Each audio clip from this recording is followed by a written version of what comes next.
I think there's certainly a spectrum. So you can say, yeah, doing a huge project, that's, the learn by doing. But I think even just when you're grappling with it and you're really actively engaged in, if I take this and I ask you, which way is this going to go, right? That to me is actively thinking and engaging in the material, right? Whereas instead, I would say passive learning, and maybe not even learning at all, but the passive activity is just watching the professor up on the board and just telling you things. So are you really engaged with that material? Are you thinking about what's actually happening?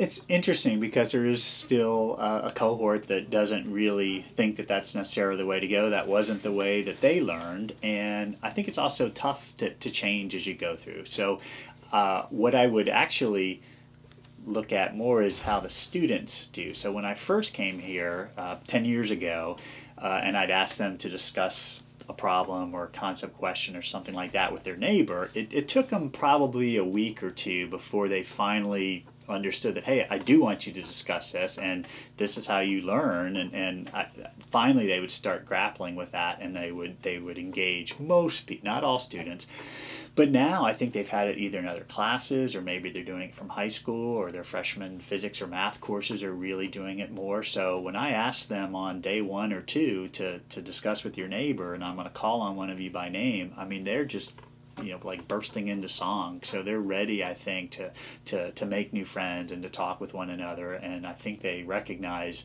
the value of active learning and with think, pair, share, and all the different collaborative learning techniques that we can use.